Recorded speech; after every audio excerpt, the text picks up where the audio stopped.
Welcome to the Fit Strong Women Over 50 podcast, episode number 142.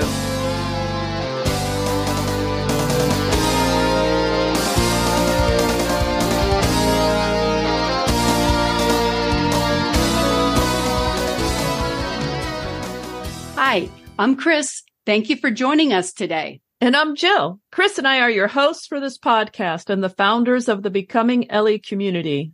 We decided to name our community Becoming Ellie because Ellie was the Norse goddess of aging who beat Thor in a wrestling match. Jill and I thought we want to be like Ellie. Yes, we do. You can find out more about the Becoming Ellie community and this podcast at our website, becomingellie.com. And Ellie is spelled E-L-L-I. If you go to our website, you might notice a new way to support the podcast. It's called Buy Me a Coffee. Basically, it's a way to give us a nominal amount to help us offset the costs of this podcast. We always appreciate the support we receive, whether it's comments or email or now financial.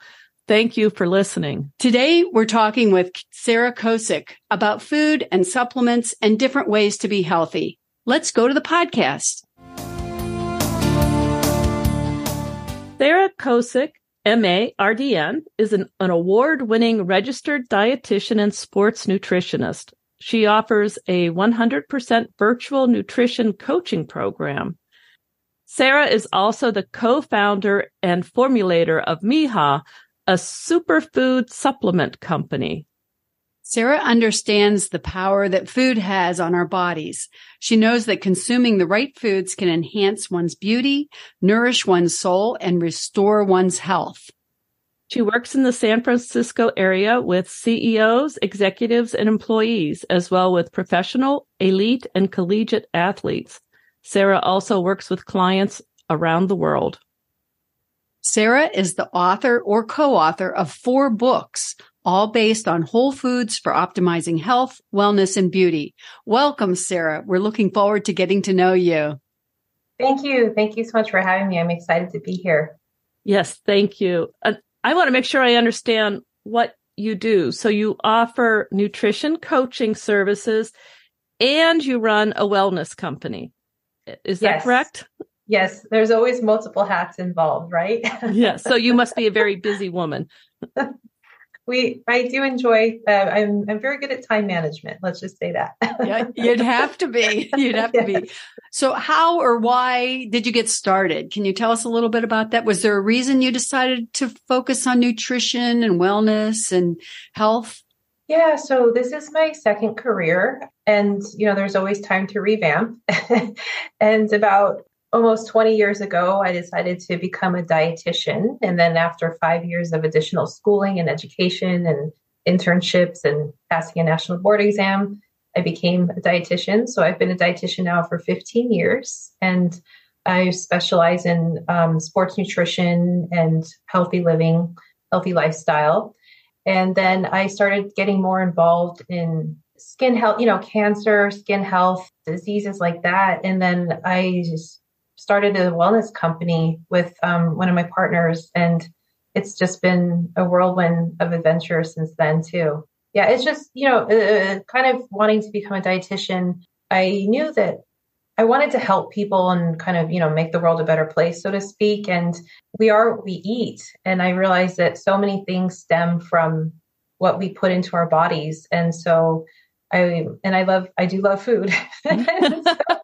So it was a great way. I know it was a great way to learn more about what food does and how it affects us, and how we can enjoy it and really use it to optimize our health and wellness, and also to enhance our sports and do all these really great things. So that's kind of how I got into the scene. So as you just said, what we eat affects our body, but are there certain ways the food we eat really affects our gut and our brain, those two areas? And are there foods that we should be eating or should not be eating? Yeah. So, there has been so much research stemming from the gut-brain axis, and basically 70 to 80% of our immune system stems from our gut health. And so if we don't have a healthy digestive system, then we're 70 to 80% compromised just within our immune system.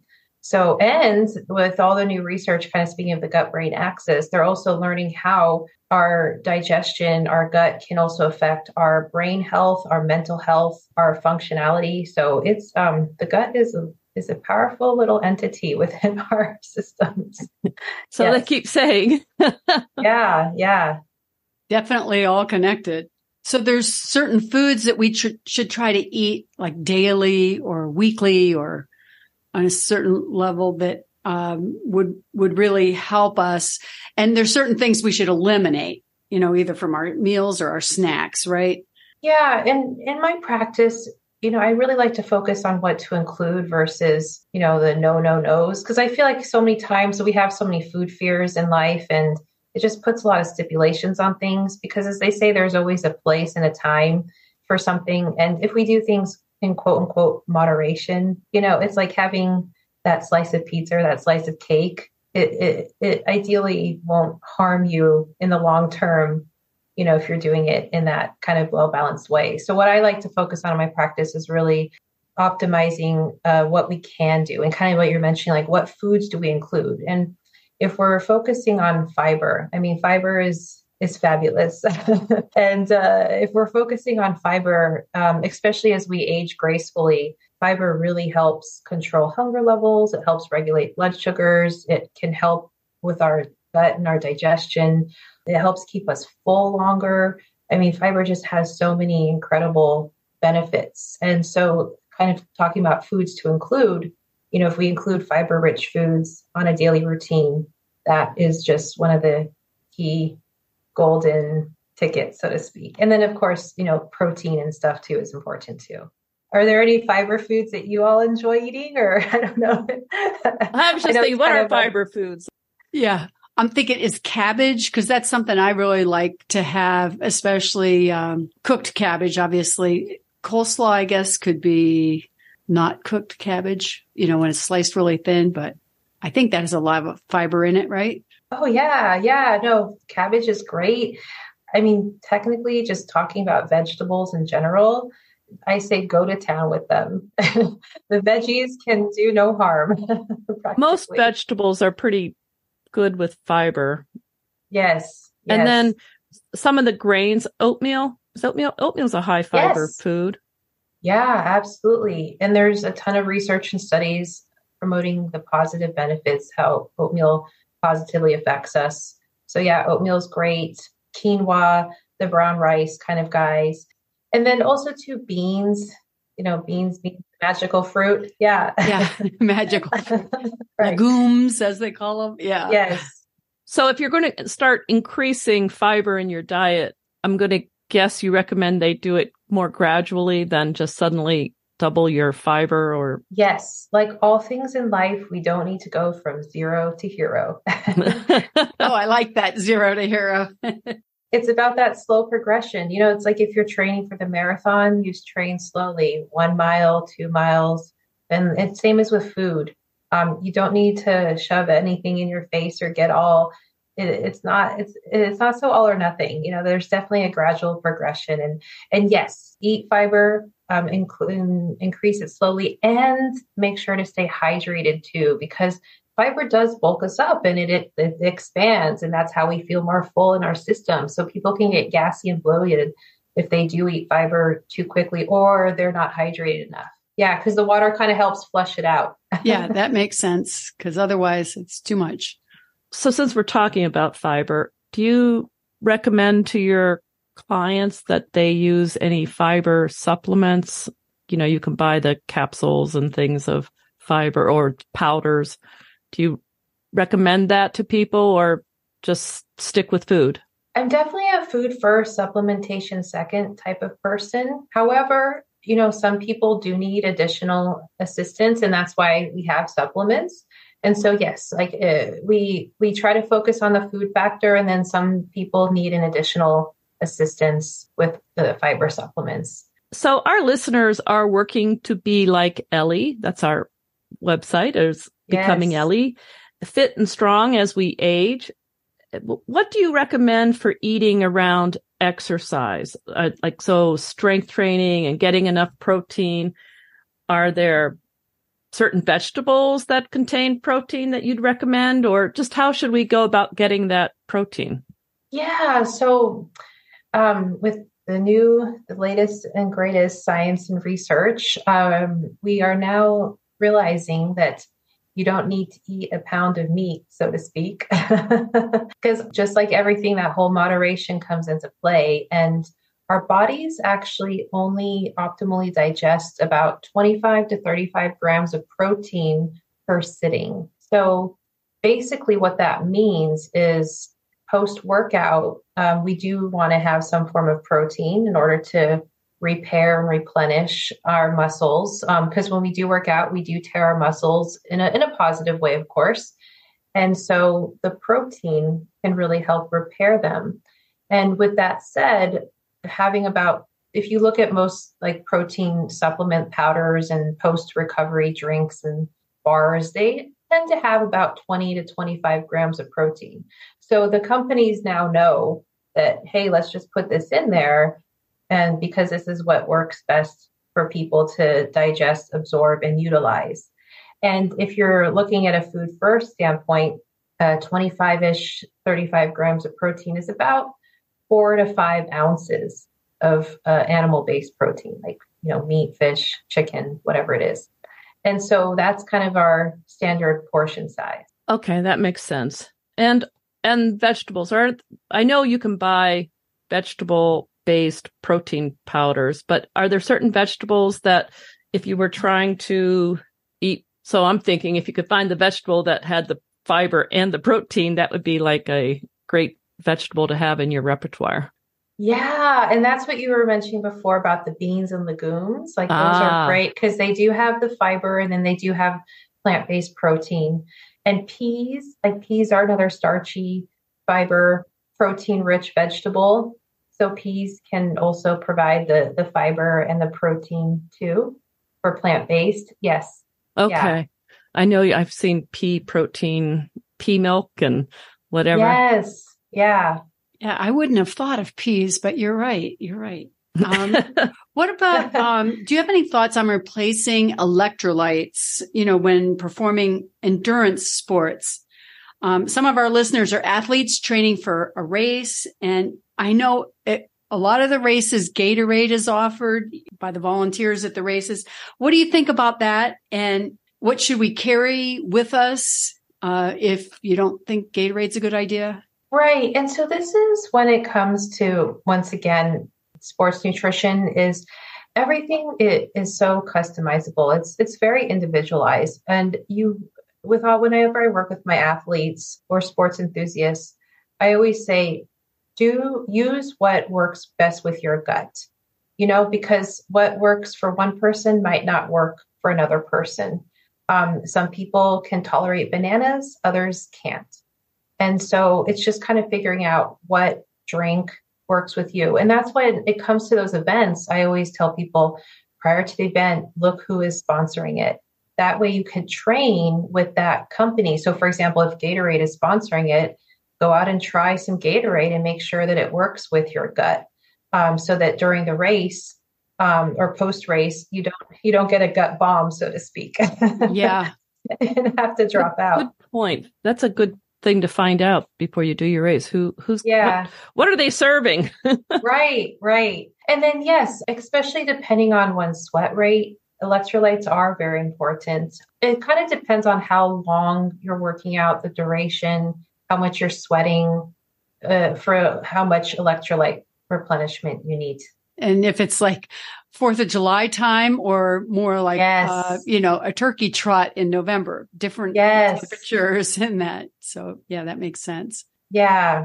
But electrolytes are very important. And, there's so many brands of products out there that provide them. And it kind of just, once again, depends on what your food philosophy is or what your needs are or what, like I said, what works with your digestion. Yeah, practicing makes sense because you don't want to try something new on race day. No, not at all.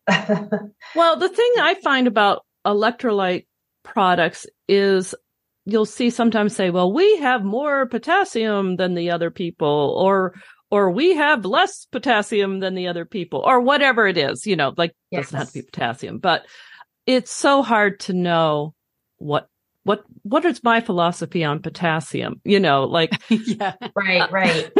I feel sometimes like you have to do a lot of research in order just to figure out which electrolyte drink do I want. Yes. Yeah, I know. There's so many brands out there. And that's why a lot of my clients work with me, registered dietitians, because then they don't have to think about it. Because, Dr. Google has so much out there. It can be overwhelming, very overwhelming. It does get overwhelming. And everybody's different. Yeah. That's a good point. So you help your clients figure that out. Yes. Yeah. So most, when it comes to supplementation, well, not necessarily with electrolyte drinks per se, but with other types of supplements, I'm a huge advocate on third-party testing just because there are no regulations. Yeah, so I do have a list of trusted, qualified, regulated supplements that I do recommend to my clients if they need them. So I know you wrote a book, or 25 anti-aging smoothies for revitalizing glowing skin. Oh, yes. Yeah.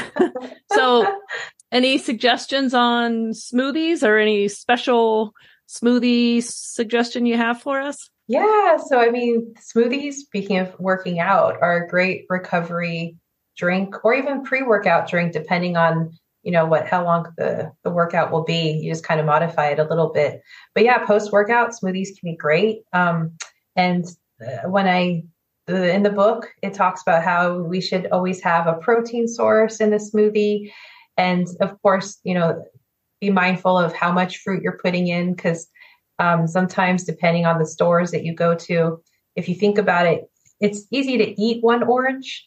We don't usually eat 5 oranges, but sometimes we put 5 oranges into a smoothie, and that's where it's like overkill, so to speak. Yeah, I remember making smoothie and where I was tracking what I was eating. And by the time I filled my blender up with fruits and vegetables and everything else, and the special fat and the protein, yes, it's like, oh my gosh, this is like one day's worth of calories in one I just drank my whole day. Right. I know. And that's where fruit gets a bad rap, because it's like, but in reality, most of us don't eat 5 oranges or 6 right. bananas. And I don't normally sit down and have a banana and a bunch of berries and whatever else, and some fruit juice or whatever else I throw in there. It is more than normally you would have in one sitting. Yes, exactly. So your advice is don't go too crazy on putting fruit in your smoothie. Yes. Yeah. And once again, balancing out, like you mentioned, the protein, the fat, and it's nice having a little bit of fat in there because it helps your body digest the fat soluble vitamins. So yeah, so smoothies can be fun. I love avocado in a smoothie, but it can't be too many weird things along with that. Yes, exactly. You've also written a book with 365 snacks, and boy, that just sounds really fun. Why are snacks so important? There's got to be a good idea. And what's the difference between the different snack recipes in your book? Yeah, so our bodies have a hormone called ghrelin, and GHRELIN, and it's the hunger hormone. I know a lot of people are always trying to suppress our hunger. And I'm like, no, embrace the hunger. Because when we embrace it, we eat, we stay fueled, we stay nourished.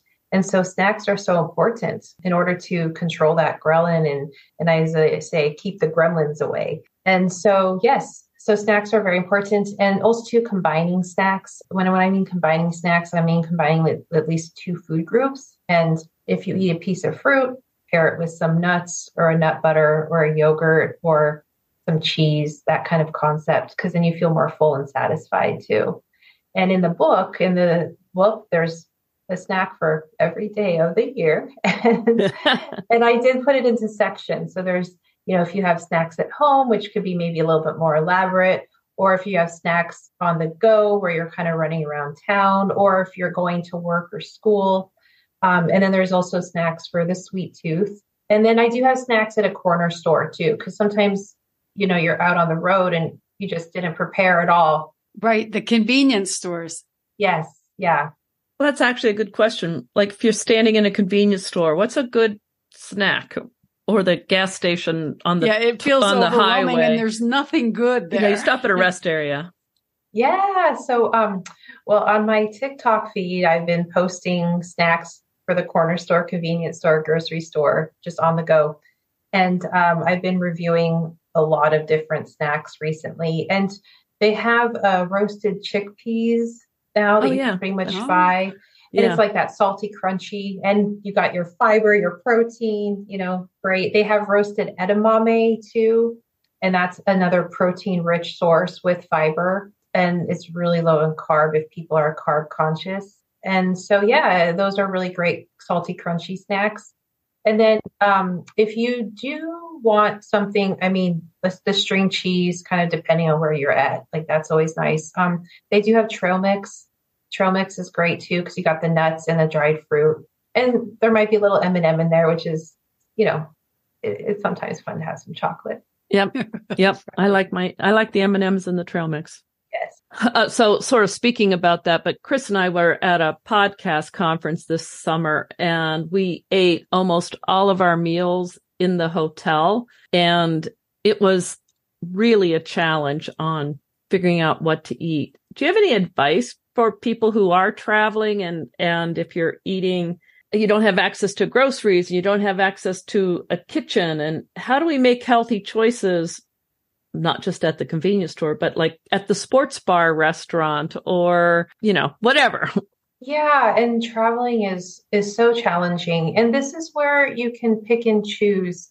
You kind of, I like to say you weigh your scales, so to speak, where you think about it. Well, is this place, what are they known for? And how long are you traveling for? If you want to kind of splurge on 1 or 2 meals because it's just a holiday or something, then have fun and just enjoy. But if, like you said, you're kind of at a conference and it's not necessarily fun food, then I always say focus on the protein and the colors. So is there a source of protein at the meal? And ideally it's like grilled, baked, steamed, or broiled instead of deep fried. It's kind of like how it's cooked. And then is there some kind of color that you can get from the meal, ideally from vegetables, and that kind of concept? Good advice. Yeah, we were there for 4, maybe 5 days, 4 nights, I think. So, it really became a challenge to try. I was so excited when I found hard-boiled eggs in the market store. Yes, yeah, they had them in the convenience store that was there. So. Oh yeah, I know. And those are like those brilliant finds. We were just, thank you. Because that seriously, after eating, when you kind of eat differently over a couple of days, you start to notice it, and you do feel run down. You feel tired. You feel sluggish, and your gut doesn't feel so great. And, right. Yeah. I bought them. I'm saying to Chris, this is the best hard-boiled egg I've ever had. Nice. Right. Yeah. That was fun. So do you have any suggestions for fat loss, especially belly fat, muffin top situation that plagues so many of us that are over 50? I know. Perimenopause, menopause, it's not fun. Let me tell you. Right. Challenge. I know. It is a challenge. Yes, it is. And that's when, once again, those like basic things in the sense of the fiber factor and the protein factor can really help come into play. And also staying hydrated, like with the water thing too. And this is not food related, but resistance strength training is really important too. Yes. For women and men too, as we age, because our muscles just slowly start to deteriorate, like 0.7 to 0.8% every year. And so by doing like resistance strength training, and it doesn't have to be necessarily lifting weights per se, it could be, yoga or Pilates or things like that too, but that can also help too with the overall muscle retention. And in regards to like the belly fat / muffin top, yeah, that fiber, water, protein. How much water should we be drinking? Great question. So we should be drinking for women, about 2.5 to 3 liters of water a day, roughly. 2.5 to 3 liters. Yeah. That's not outrageous. No, it's not too bad. And then of course, if you work out, then you have to kind of modify it depending on, your sweat loss and everything. Yeah, I'm definitely a sweater, so I like to have a lot of water when I'm working out, but need to balance it with other things too. I know there were certain types of foods that you wrote a book called Whole Body Reboot, the Peruvian Superfood Diet to detoxify, energize, and supercharge fat loss. And I thought, what are the Peruvian superfoods? Oh, yeah. So, hey, this is great for us women aging gracefully.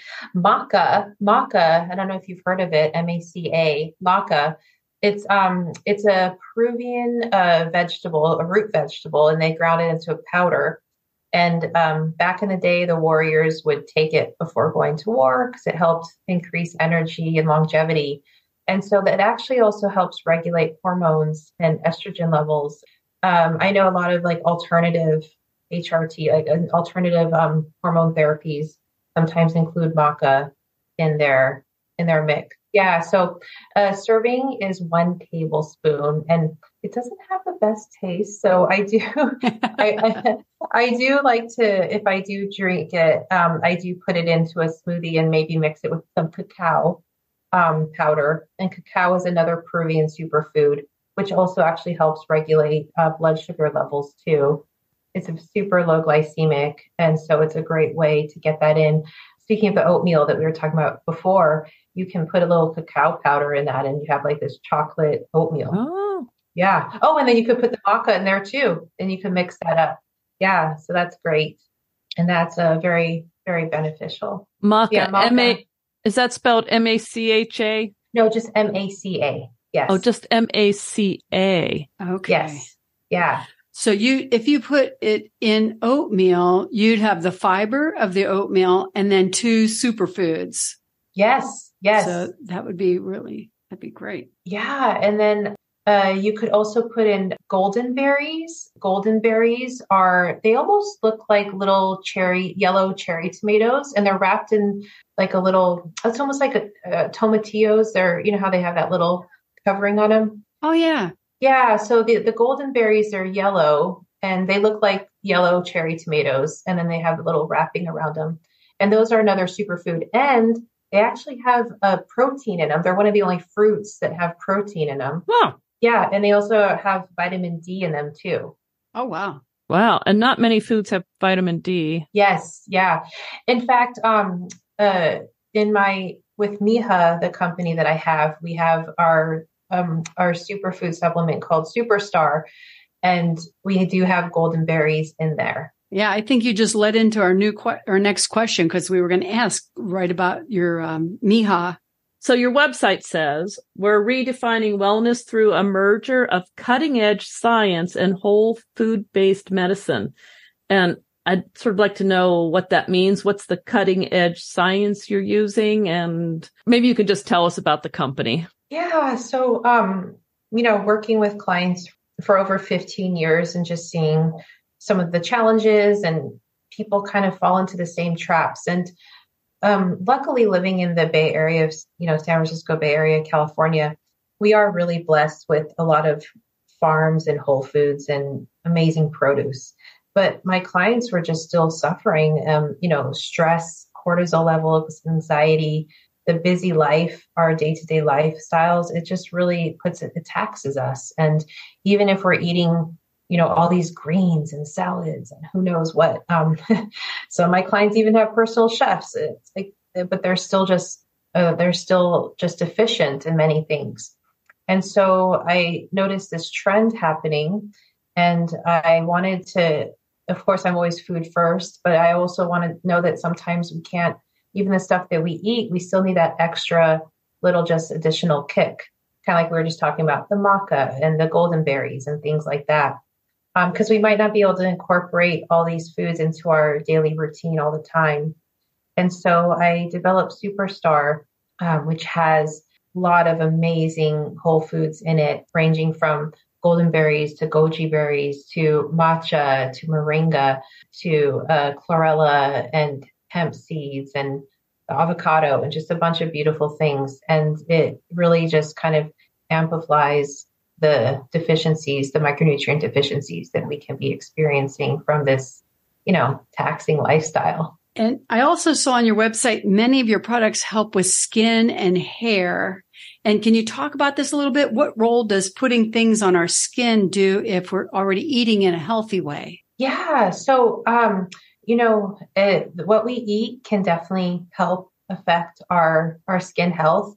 And then, just kind of like when we're out in the elements, the sun hits us. And so it is nice to have some topicals, just for that extra protection and that extra enhancement. Yeah, it's kind of nice having both from the inside and the out. So sticking with skin for a minute, a lot of people deal with skin issues, including eczema and psoriasis and who knows what else. But do you have any advice on how to manage those things food-wise?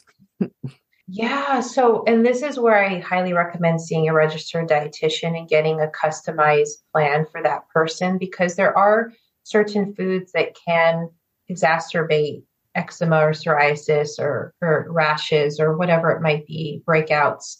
I don't want to say, oh, this one food, eliminate it and you'll get results, because once again, everyone is different and what works for someone might not work for the next person. But definitely there are foods out there that can affect people.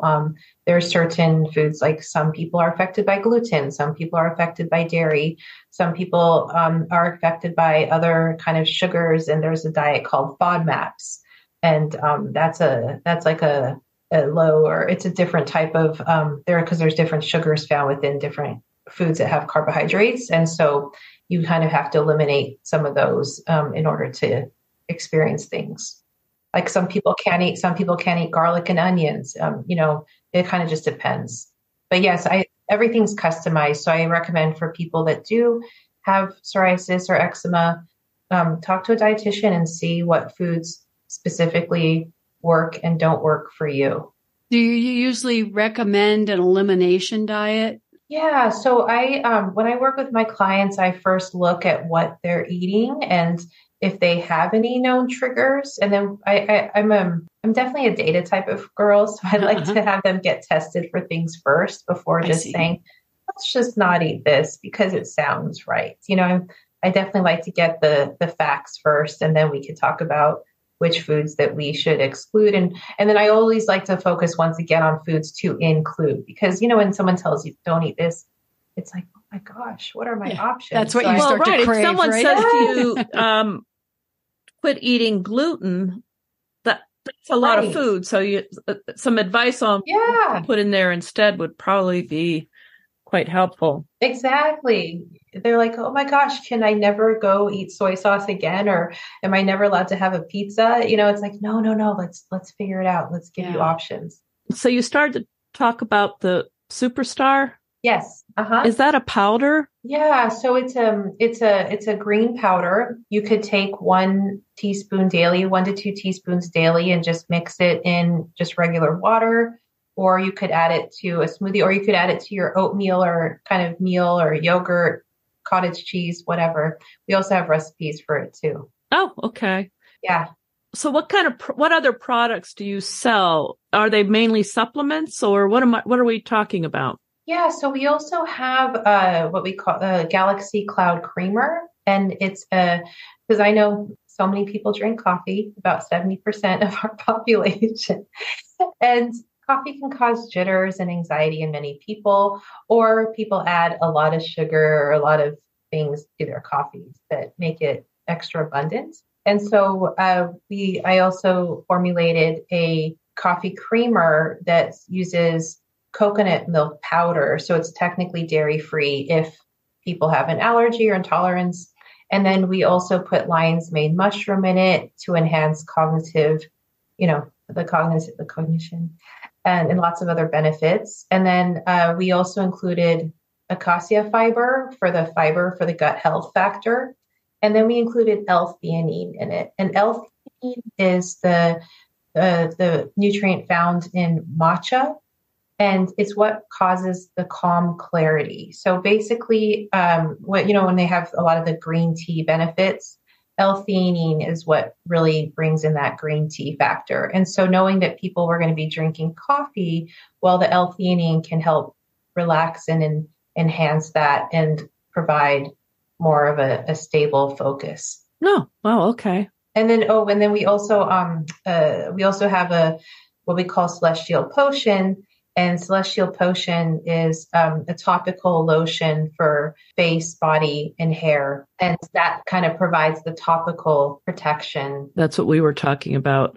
Chris asked about. Yeah. Yeah.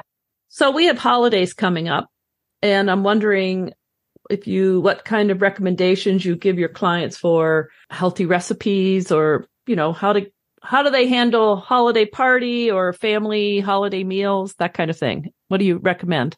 Yes. So I always recommend eat before you go to the party. Don't, people always like, oh, I'm not going to eat all day long. I'm like, no, because when you get there, you're starving and you eat super fast, or you load up on things, or you just eat more than you need, or you might make different food choices. So I always say have a protein-rich snack before you go to the party. And then when you get to the party, enjoy, and you're there to mingle and have fun. And yes, the food is abundant, of course, but depending on the party, just enjoy one plate kind of idea, or put things on a plate so you know how much you're eating versus just eating out of the container or the bowl. And I know I wouldn't want to say it was from personal experience, but if you don't eat all day and then you go to a holiday party, usually the first thing they do is hand you a glass of wine or something.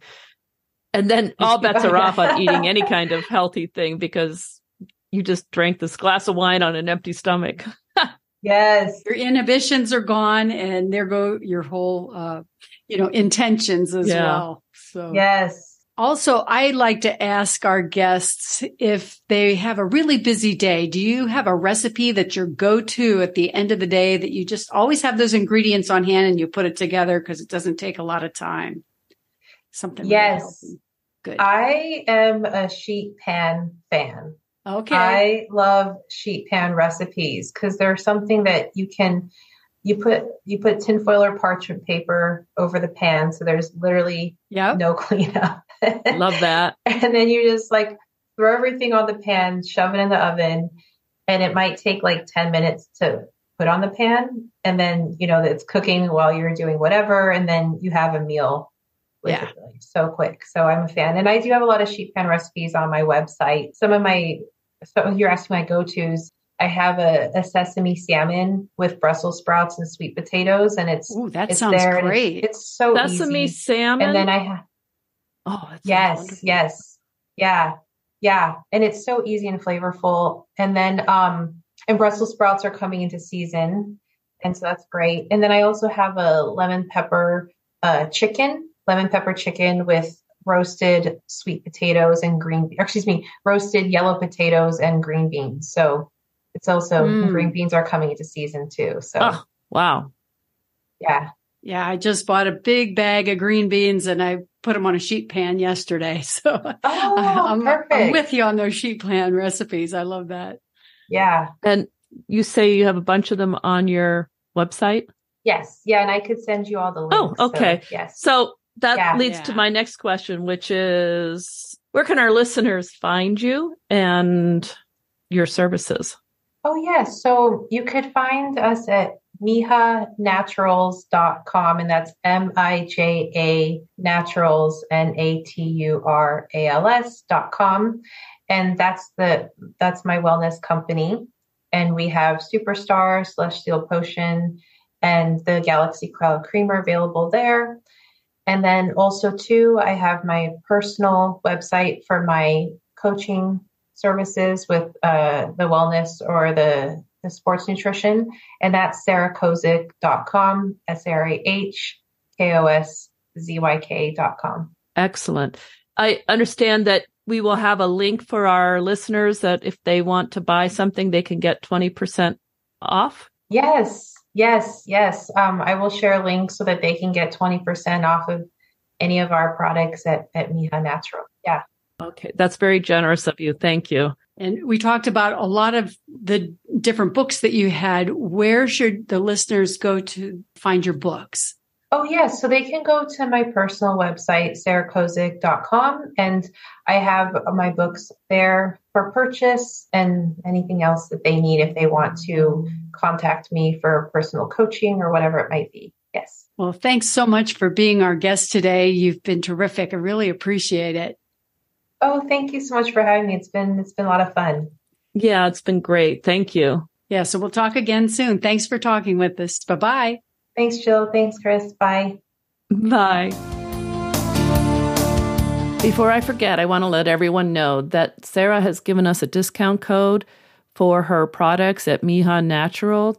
If you go to the website, which is MIJANaturals.com, and enter the code Becoming Ellie, you will receive 20% off your purchase, which is very nice of Sarah. Check it out. Sarah has some good ideas about ways to improve our health. She really focuses on wellness. Yeah, she does. I found the different Peruvian superfoods, that was interesting. I've not tried maca, though I see it in the stores. So that's not that unique to me, but I had never heard of golden berries. And I was surprised that that they were a source of protein and vitamin D. And you know what struck me? She also mentioned lion's mane mushroom powder, and the second guest in a row to mention it, Jeanette Evans in episode 141, that was the one about living an anti-cancer lifestyle. She talked about lion's mane mushroom powder green tea. So I think I'm going to check that out. It's something I never really heard of before. I haven't either. Well, I've heard of lion's mane, but I didn't know that. Is lion's mane a type of mushroom? Yes, it's some sort of mushroom powder. And I looked it up a little bit to try to figure out some things about it, but couldn't come to any conclusion. So I think I'm going to really have to research it a bit to see, if it makes sense for me. Yeah. Well, that's interesting. And it's sometimes I feel like the universe is sending you a message when things start popping up like exactly. that, Exactly. So I don't know. I also, the idea of eating before going to a holiday party, that really is better than going when you're really hungry.